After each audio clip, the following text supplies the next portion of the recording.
നമ്മളിന്ന് ചിക്കൻ കുറുമയാണ് ഉണ്ടാക്കുന്നത്. ചിക്കനെല്ലാം നന്നായിട്ട് കഴുകി വൃത്തിയാക്കി വെച്ചിരിക്കുകയാണ്. നമുക്കത്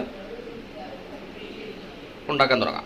മിക്സിയുടെ ജാറിലേക്ക് 2-3 വെളുത്തുള്ളി, ഒരു വലിയ കഷ്ണം ഇഞ്ചി ചെറുതായിട്ട് അരിഞ്ഞത്, ഒരു 5 പച്ചമുളക് പിളർന്നത്, മല്ലിയില, പുതിനയില, ഇതെല്ലാം കൂടെ ചേർത്ത് നന്നായിട്ടൊന്ന് അരച്ചെടുക്കാം. നമ്മൾ മസാലയെല്ലാം നന്നായിട്ട് അരച്ചെടുത്തിട്ടുണ്ട്. മാറ്റി വയ്ക്കുക. അടികട്ടിയുള്ള പാത്രം, ഇവിടെ ഞാൻ ഉരുളിയാണ് എടുത്തിരിക്കുന്നത്. ഇതിലേക്ക് വെളിച്ചെണ്ണ ഒഴിച്ചു കൊടുക്കാം. എണ്ണ നന്നായിട്ട് ചൂടായിട്ടുണ്ട്. ഇതിലേക്കൊരു 4 സവോള ഞാൻ ചെറുതായിട്ട് മുറിച്ച് ഇതിനകത്തേക്ക് ചേർത്ത് കൊടുക്കുക. എല്ലാം കൂടെ നന്നായിട്ടൊന്ന് വഴറ്റി കൊടുക്കുക. ഉള്ളി ചെറുതായിട്ടൊന്ന് വാടി വന്നിട്ടുണ്ട്. ഇതിലേക്ക് കറിവേപ്പില ഇട്ട് കൊടുക്കാം. നന്നായിട്ടൊന്ന് ഇളക്കി കൊടുക്കാം. നമ്മുടെ നേരത്തെ മസാലയ്ക്കകത്തേക്ക് ചേർത്ത് കൊടുക്കുക. ഇതിൻ്റെ പച്ചമണം ഒന്ന് മാറ്റിയെടുക്കണം.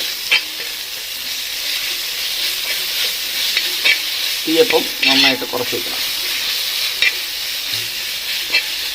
പച്ചമണമൊക്കെ മാറിയിട്ടുണ്ട്. ഇതിലേക്ക് 1 ടീസ്പൂൺ മഞ്ഞൾപ്പൊടി, 1 ടേബിൾ സ്പൂൺ മല്ലിപ്പൊടി, 1.5 ടീസ്പൂൺ കുരുമുളക് പൊടി, 1 ടീസ്പൂൺ ഗരം മസാലപ്പൊടി, 1.5 ടീസ്പൂൺ ഉപ്പും കൂടെ ചേർത്ത് നന്നായിട്ട് ഒന്ന് മിക്സ് ചെയ്യാം.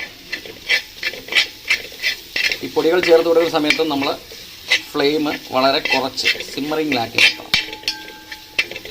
പൊടിയുടെയൊക്കെ പച്ചമണമൊക്കെ ഒന്ന് ചെറുതായിട്ട് മാറിയിട്ടുണ്ട്. ഇതിലേക്ക് 1 കപ്പ് വെള്ളം ചേർത്ത് കൊടുക്കാം. നമ്മൾ മിക്സി അരച്ചെടുത്ത അരപ്പിനകത്തേക്ക് മിക്സിയുടെ ജാറിലേക്ക് ഇച്ചിരി വെള്ളം ഒഴിച്ചിട്ടാണ് നമ്മൾ ഒഴിച്ചു കൊടുക്കുന്നത്. ഇവിടെ പച്ചമണമൊക്കെ ഒന്ന് മാറിയിട്ടുണ്ട്.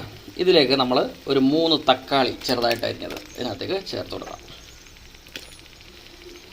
നന്നായിട്ടൊന്ന് വഴറ്റി കൊടുക്കാം.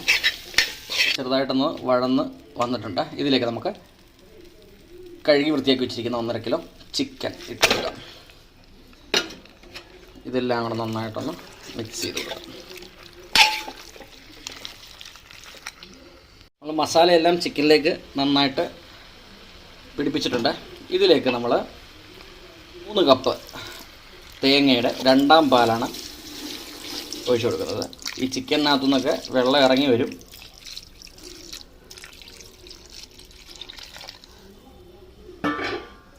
ഇതെല്ലാം നന്നായിട്ടൊന്ന് ഇളക്കി കൊടുക്കുക. ഇതിനകത്ത് കിടന്ന് നന്നായിട്ടൊന്ന് ചിക്കനെല്ലാം ഒന്ന് വെന്ത് വരട്ടെ.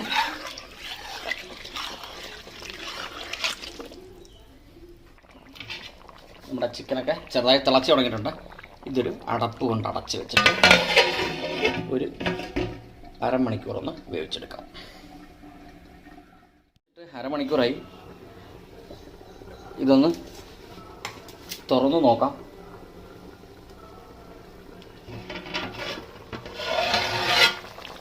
നന്നായിട്ട് തിളച്ച് വന്നിട്ടുണ്ട്. ഇതിലേക്ക് നമുക്ക് ഒരു 4 ഉരുളക്കിഴങ്ങും ഒരു 3 ക്യാരറ്റും കൂടെ ഒന്ന് പുഴുങ്ങിയെടുത്തത് ഇതിനകത്തേക്ക് ചേർത്ത് കൊടുക്കും.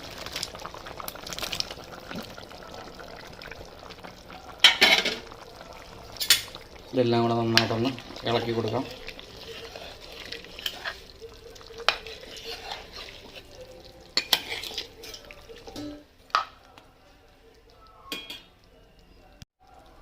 നമ്മളിതിലേക്ക് 1 ടേബിൾ സ്പൂൺ വിനാഗിരി കൂടെ ഒഴിച്ചു കൊടുത്ത് നന്നായിട്ടൊന്ന് ഇളക്കി ഒന്ന് യോജിപ്പിക്കുക.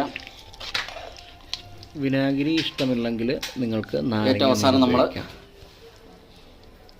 നമ്മുടെ തേങ്ങയുടെ 1ാം പാൽ, കുറുകിയ പാൽ ഇതിനകത്തേക്ക് ചേർത്ത്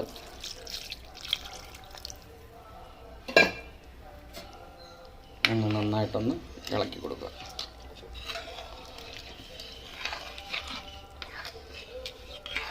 ഒന്ന് തിളയ്ക്കുമ്പോഴത്തേക്കും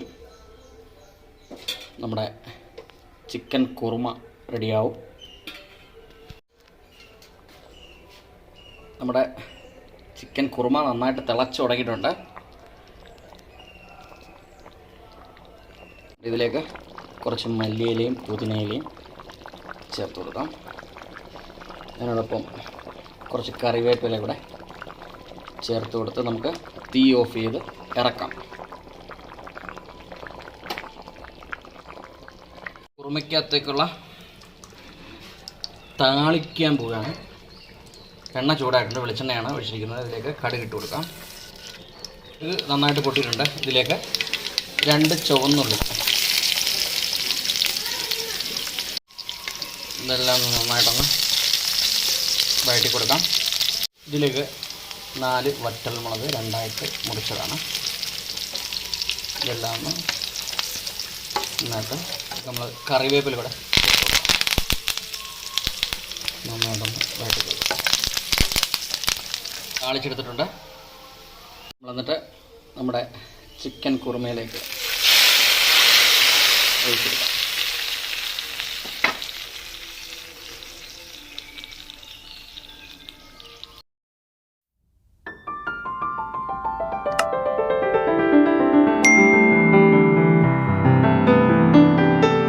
ചിക്കൻ കുറുമയൊക്കെ നമുക്ക് അടിപൊളിയായിട്ട് കിട്ടിയിട്ടുണ്ട്. വളരെ എളുപ്പത്തിൽ ഉണ്ടാക്കാൻ പറ്റുന്ന ഒരു ചിക്കൻ റെസിപ്പിയാണ്. നിങ്ങളെല്ലാവരും ഒന്ന് ചെയ്ത് നോക്കി നിങ്ങളുടെ അഭിപ്രായങ്ങളും നിർദ്ദേശങ്ങളും ഒക്കെ ഞങ്ങളെ ഒന്ന് എഴുതി അറിയിക്കുക. പുതിയൊരു വീഡിയോയുമായിട്ട് വീണ്ടും കാണാം.